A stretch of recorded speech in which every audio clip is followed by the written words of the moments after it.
Olá, hoje eu vim trazer o capítulo, a aula número 13, Michel Foucault, da obra Hermenêutica do Sujeito, no seu livro Hermenêutica do Sujeito, né? E o Foucault, ele vai, nesse capítulo, tratar de um tema, né, que é recorrente nessa cultura do cuidar de si, na era helenística 1-2, que se trata do tema da navegação. Do que se trata isso, né? A navegação é um deslocamento que o sujeito ele faz, né, em si mesmo, né, um tipo de movimento e conversão a si, a qual ele parte de um ponto ao outro, né, para chegar ao ponto inicial, né, que é o seu lugar. É uma espécie de constante movimento circular de retorno a si mesmo, né, uma espécie de círculo e conversão a si. Né? Então, o Foucault vai dizer, né, que isso é uma trajetória que tem, digamos assim, um caráter odisseico, né, como aquele tema da mitologia, né, da vida de Odisseu, né? E essa condução, essa volta a si, ela implica um saber, uma técnica e uma arte. E o que significa essa técnica, né? O que são esses três tipos de técnicas que o Foucault vai dizer que existem nessa questão do cuidado de si? Ele vai dizer que a primeira é a técnica da medicina, da cura de si. A segunda é o governo político. E o terceiro é a direção de si e o governo de si. Né? E é basicamente isso que vai se desenrolar este capítulo. Bom, sobre essa questão, né, do retorno a si, né, se formos pensar que o cristianismo, né, ele teve uma forte influência sobre a cultura moderna, né, o Foucault ele vai tratar aqui nesse capítulo que o cristianismo, ele, de uma certa forma, né, o ascetismo cristão tem como principal fundamento, né, uma espécie não de retorno a si, como na cultura helenística e romana, mas uma renúncia de si. Porque, como já foi falado em outras aulas que eu já falei, né, no cristianismo, para se conseguir a verdade, a luz, né, a salvação, era importante o sujeito renunciar a si mesmo, né? Mas aí o Foucault vai dizer que essa questão do retorno a si é um tema que continua, né, um tema que está presente na modernidade, é recorrente na cultura moderna, certo? Mas ele diz que percebe que esse tema ele aparece na cultura moderna fragmentado, digamos assim, por migalhas, né? E ele vai dizer que foram feitas, então, sucessivas tentativas de constituir essa questão do retorno a si no pensamento, mas que não se constituiu na forma que era feita na cultura de si, da era helenística e romana, né? Não, não foi organizado, né, assim, de uma forma tão global como nesse período. Né? Ele vai dizer que está presente no século XIX, né, que essa tentativa, né, de trazer uma ética do eu, né, uma espécie de estética do eu, né, uma espécie de arte da existência, né, e que estaria presente, né, num pensamento do Schopenhauer, né, Nietzsche, Baudelaire, do pensamento anarquista, né, que eles vão trazer todos eles essa questão, né, essa tentativa e de reconstruir uma estética, né, uma estética da existência, uma ética do eu, né? Mas ele vai perguntar, né, ele vai dizer a que preço, né, como foram feitas essas tentativas, né. Então, o Foucault ele vai dizer que não foi feita dessa forma tão sistemática como na antiguidade. Foucault então vai dizer, né, que na modernidade, vemos hoje, né, digamos assim, uma ausência de significação, né, em expressões que é muito utilizado no nosso discurso, né, mas que não tem a mesma significação, né, o mesmo significado que existia na era helenística, né, romana, em expressões como retornar a si mesmo, libertar-se, ser si mesmo, ser autêntico, né.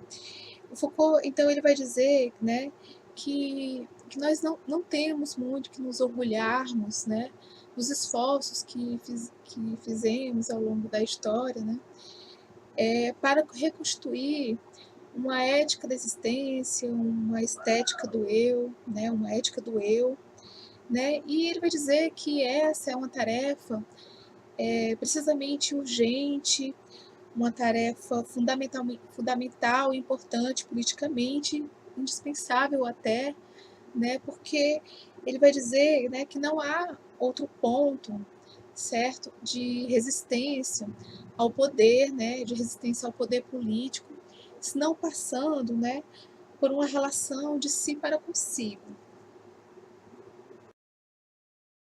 Então, o Foucault ele vai dizer, né, que se formos pensarmos na questão do poder político, né, da resistência ao poder, de algum tipo de poder, né, ele vai dizer então que devemos nos situarmos, né, no campo da questão da governamentabilidade, né, pensando a governamentabilidade não relacionada apenas à questão da política, né, mas, pensando em relação às estratégias das relações de poder, né, que o Foucault já vinha tratando, né, das relações de poder que se dá em movimento, em estratégias, né.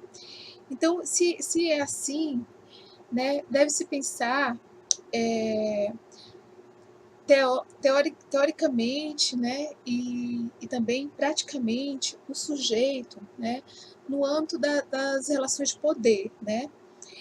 E para se pensar o sujeito, é importante pensar na relação que o sujeito tem para consigo mesmo. Por quê? Porque ele vai dizer que toda essa análise que ele vem fazendo, né, que vem na hermenêutica do sujeito, ele quer tratar dessas questões na hermenêutica do sujeito, porque essas questões das relações de poder, governamentabilidade de si, governo de si e dos outros, ele vai dizer que compõem uma cadeia, compõem uma trama, certo? Que vai articular, que vai desembocar, que vai articular, né, tanto nessa questão da política, como na questão da ética, né. Então, como foi que se deu, né, essa espécie de alienação sobre si, né, de alinhamento de si, né. Então o Foucault ele vai tentar, né, mostrar, né, como aconteceu isso, né, como foi que né, nossa história, né, como foi perpassado, né, essa questão da subjetividade. Ele foi estudar isso, né, na cultura helenística dos séculos I e II, né, estudar os textos estoicos, epicuristas, cínicos, né, para entender, né, o que era essa cultura de si, né? O que significava, o que constituía. Ele vai dizer que era uma arte, né? Uma arte de si, que era autônoma, autofinalizada, e era uma arte que perdurava por toda a existência. Eram práticas que perduravam por toda a existência dos indivíduos que assim as praticavam, né? Mas que essas práticas, esse modelo de cultura de si, foi, de certa forma, recoberto, né, por outros modelos, né, de cultura de si. Foi, de certa forma, explantado por dois outros modelos, que é o modelo platônico e o cristão, né. Ele vai dizer o que é, então, o modelo platônico. O modelo platônico, ele vai dizer que é importante cuidar de si, porque se é ignorante, né.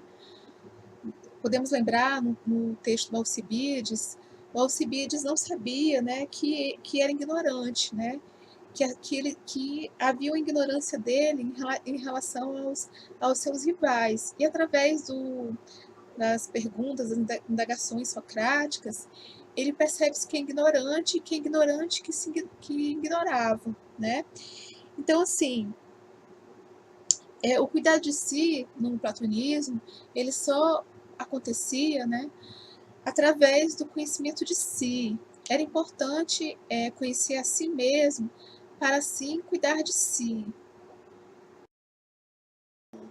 Diante desse modelo platônico, né, que se for que, foi formado, né, no século 3 e 4 posteriormente, né, o cristianismo, né. E no cristianismo também era importante conhecer a si. Mas por que era importante conhecer a si? Porque era importante conhecer a si para ter o coração puro, né, para ser purificado, para só assim ter acesso à revelação da palavra, né, da palavra de Deus, e dessa forma seria sim possível, o sujeito obter a salvação, né. Era preciso ocupar-se consigo mesmo para purificar, né, para purificar si mesmo. No cristianismo, conhecer a si mesmo, ele não tem a função de voltar-se a si, para em si conhecer a verdade, como no caso do platonismo. Não, era importante conhecer a si mesmo para obter a salvação, mas passava necessariamente, para se obter a salvação, a uma renúncia de si, né.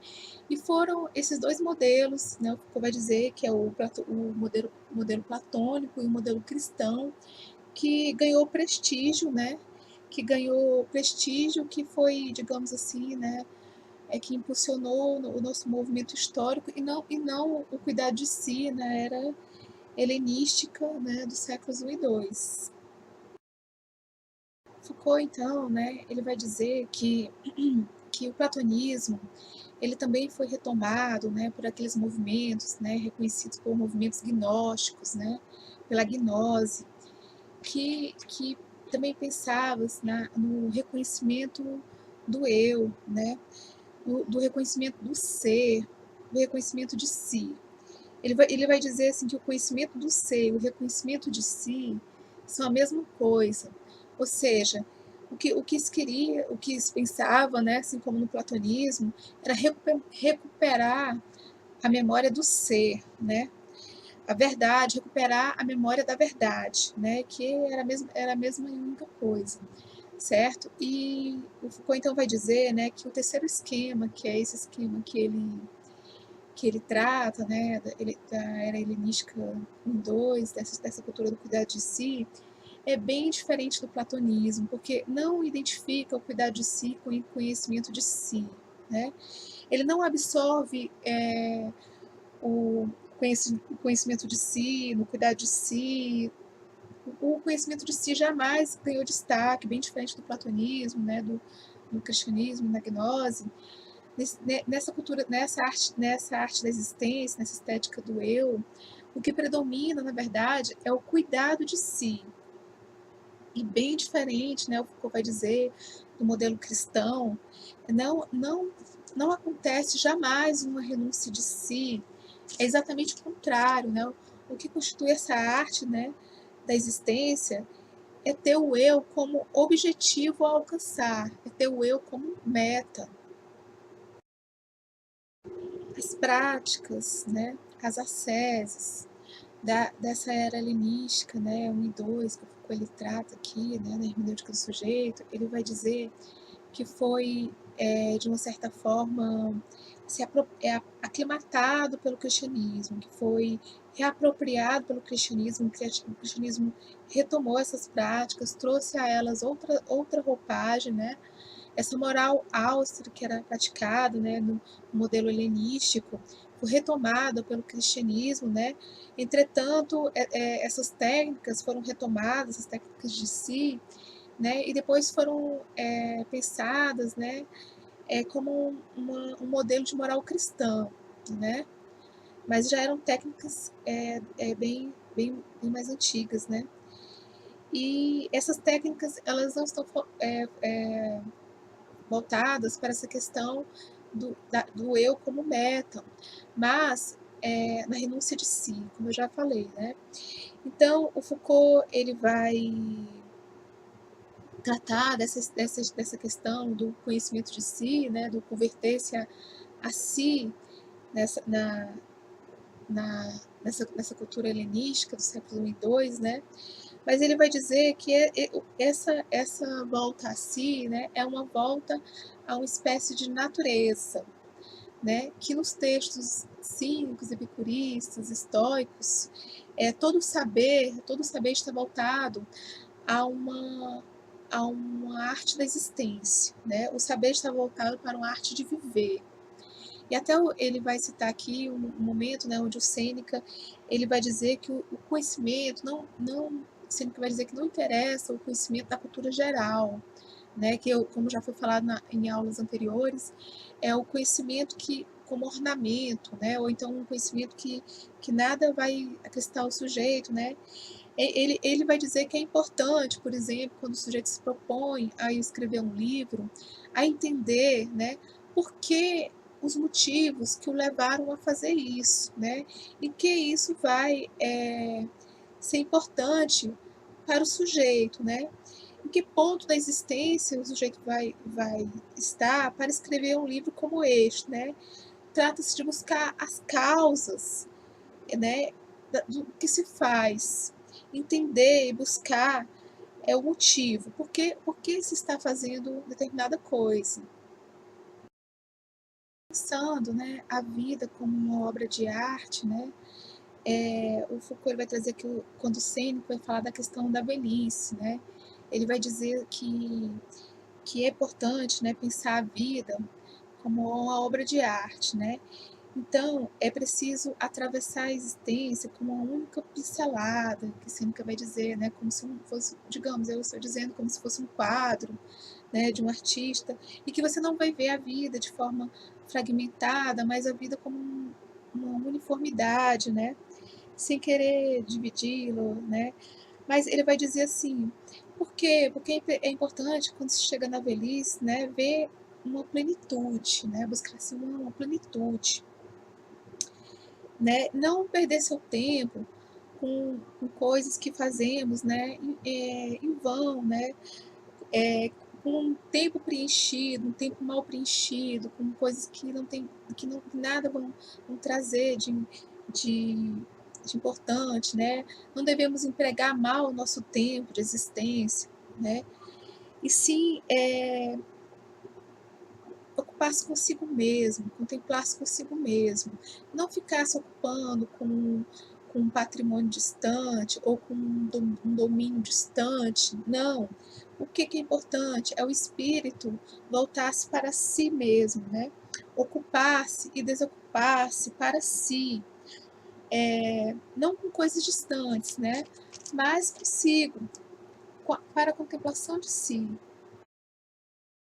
né? Então, Sêneca vai fazer uma crítica, né, a, às narrações, né, ao contemplar a história dos outros, né, as narrações que os historiadores faziam, né, em relação à vida dos reis, né, dos reis, das suas aventuras, das suas conquistas, né. Ele vai dizer que, na verdade, essas conquistas, elas causam, na verdade, muito sofrimento, né, sofrimento à vida das pessoas, sofrimento aos povos, né. São povos que são vítimas desse sofrimento, são povos que causam sofrimento. Então ele vai dizer que no lugar da gente estar, de estar narrando as paixões dos outros, seria bem mais interessante ter o domínio, né, sobre as próprias paixões, né. Ele vai dizer que ao lermos, né, ao nos interessarmos pelas narrativas dos grandes, dos reis, podemos facilmente nos iludirmos, né, sobre o que é realmente grande, sobre o que é verdadeiramente a grandeza humana, né. Então e acabar desembocando num louvor de uma coisa que não deveria, assim, ser louvado, né. Porque essas conquistas, essas vitórias, né, são sempre frágeis, são sempre fortunas, incertas, né, que digamos que está à mercê do destino, né. E o verdadeiro valor, ele não deve ser, buscado no brilho do poder, né, no brilho da vitória, daqueles que ou então, o que eu gostaria de ressaltar, daqueles que venceram na vida, né. Não, não são nas formas visíveis de poder que está a grandeza humana, e sim nas formas, individuais de domínio sobre si. Então, o que há de ser grande, né? É vencer, sendo que vai dizer, né, vencer os mares, vai perguntar, né, é fincar bandeiras? Ele vai dizer: "Não, é ver o mundo com o olhar do espírito", né. É E qual é o mais belo triunfo? Vai dizer: "É o triunfo sobre os vícios". Ele vai dizer assim: quantos reis, né, quantos vitoriosos,